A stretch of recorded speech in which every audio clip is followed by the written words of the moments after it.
Ahora vamos a cambiar de tema para tal vez dialogar sobre una temática un poco más local que concierne a la capital de los ecuatorianos. Y para eso quiero darle la bienvenida a Roger Celi. Él es coordinador de Ojo al Consejo de Fundación Ciudadana y Desarrollo. Es importante analizar con él, con su presencia en este espacio, el trabajo que están realizando los concejales del Distrito Metropolitano de Quito, ya que la iniciativa de Ojo al Consejo dio a conocer los proyectos de ordenanza que los concejales de la capital han presentado hasta la fecha, y llama la atención que hay ediles que mantienen solo 1 o 3 proyectos de ordenanza presentados en más de 3 años.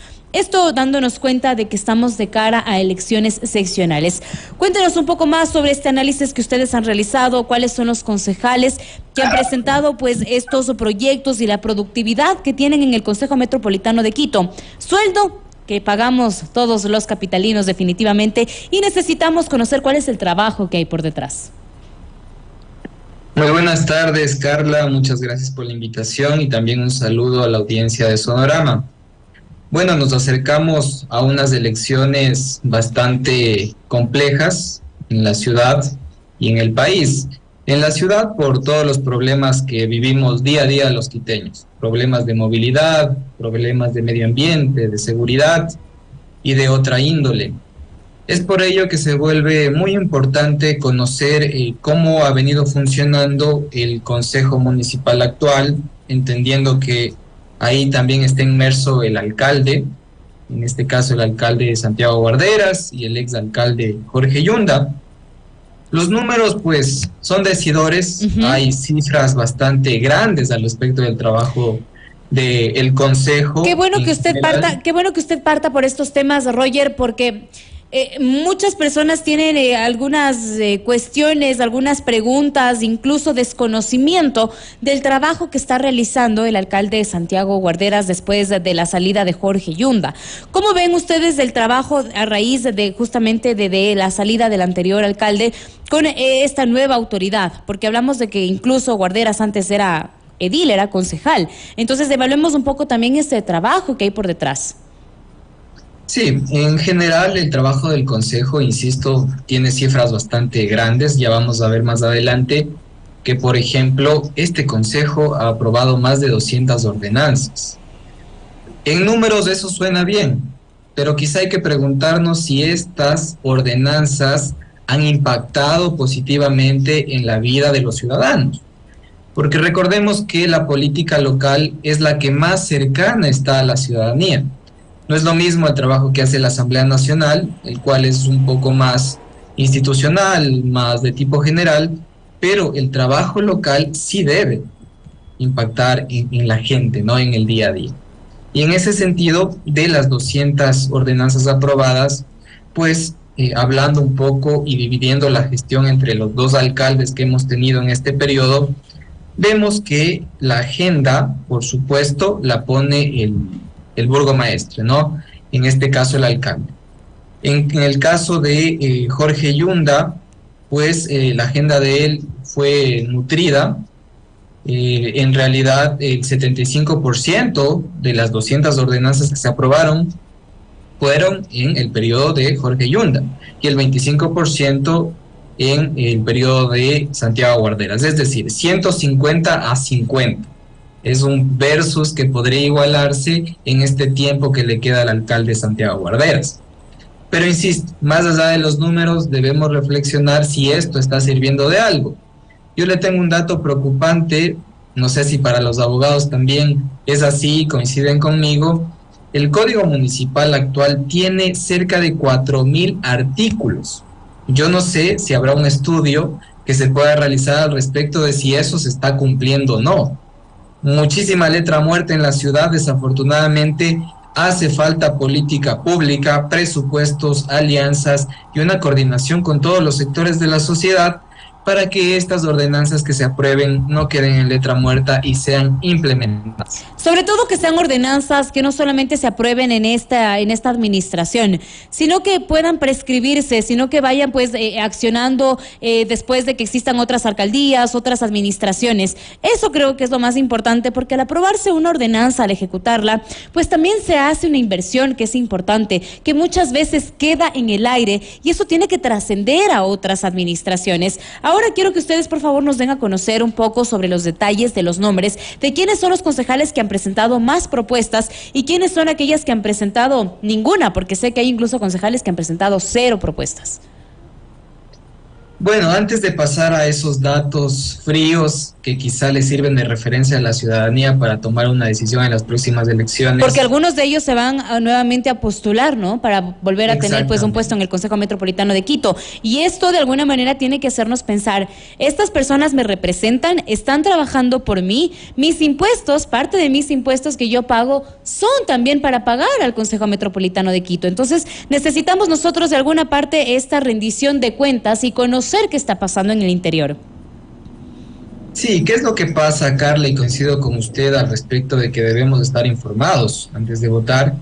Hay una situación, yo diría, sui generis en este Parlamento, que no sucede quizá en otros parlamentos regionales o incluso en la propia Asamblea Nacional, y es que apenas el 36% de las iniciativas que se presentaron en este periodo y de las que se aprobaron corresponden a lo que han presentado estos concejales. La mayor cantidad de proyectos de ordenanza aprobados corresponden a iniciativas pasadas. Recordemos, por ejemplo, al alcalde Mauricio Rodas y a sus concejales. Entonces, todas las propuestas que quizá quieren presentar los concejales actuales no van a poder ser aprobadas porque hay que igualarse con los deberes que quedaron pendientes. Pero después de 3 años todavía seguimos igualándonos.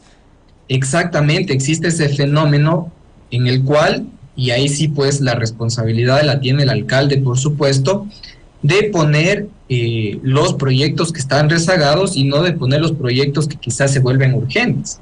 Es una situación que incluso pasa en el Parlamento Nacional. Vemos que la ley, por ejemplo, para la gestión de la pandemia aún no se aprueba. Acá también posiblemente ocurre esa situación en donde debemos igualarnos lo que quedó pendiente para poder comenzar lo prioritario, digamos, lo que está a la cola. O sea, tienen hasta mayo del 2023 para tal vez promulgar nuevas leyes, ya no para igualarse, porque en esto se han tomado estos 3 años. Efectivamente, y ahí hay un problema de fondo, porque ustedes como conocen, queridos ciudadanos y ciudadanas, los concejales llegan con un plan de trabajo y ese plan de trabajo puede ser cumplido a nivel de 3 funciones que tienen los concejales: representarnos, es decir, participar con voz y voto en las sesiones del pleno y comisiones; legislar, presentar proyectos de ordenanza; y fiscalizar. Si ellos no pueden, por una agenda del pleno del consejo que es puesta por el alcalde, si no pueden promover estos proyectos de ordenanza, difícilmente van a poder cumplir su plan de trabajo. Y yo lanzaba hoy un dato bastante preocupante, que posiblemente apenas 1/3 de los miembros del consejo ha cumplido con su plan de trabajo efectivamente. Y quizá no se deba a una responsabilidad exclusiva del concejal, sino quizá a la propia dinámica política del consejo. Es que no depende solamente de proponer leyes, sino también depende de la aprobación de todo un pleno.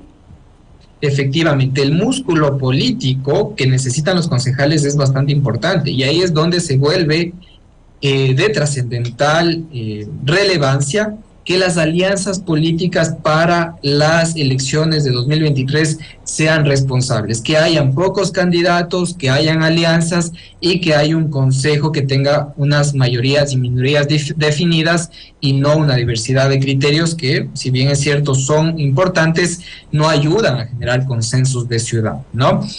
Dicho eso, pues podemos pasar a las cifras que quizá le sirven como referencia a la ciudadanía.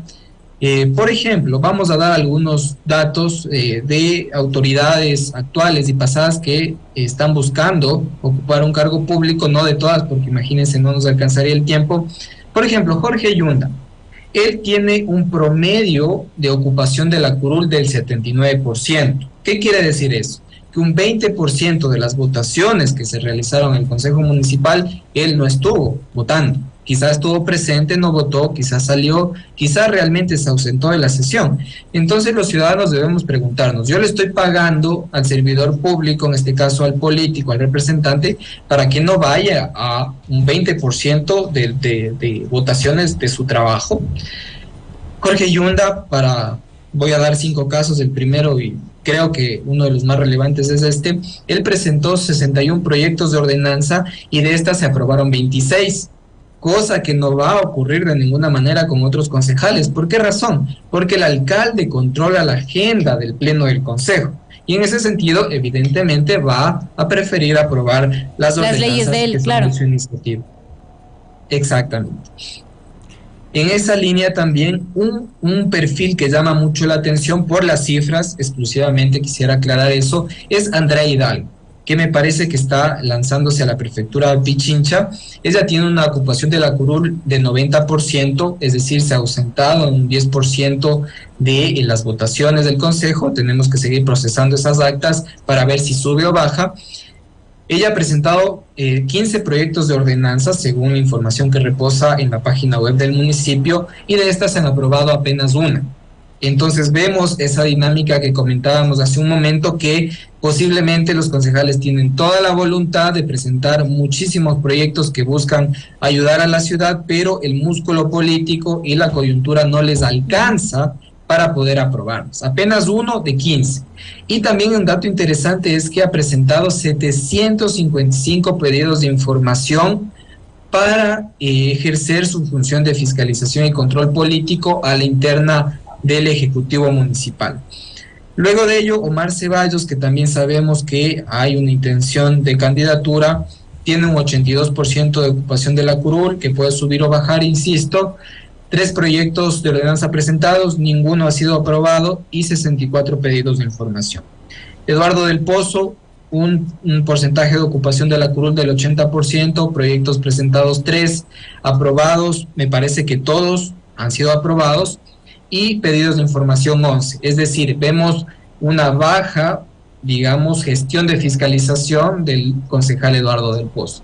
Quizá esos 11 pedidos de información hayan sido muy relevantes, pero si contrastamos, por ejemplo, con Andrea Hidalgo, que tiene 755 pedidos, pues hay una diferencia bastante importante.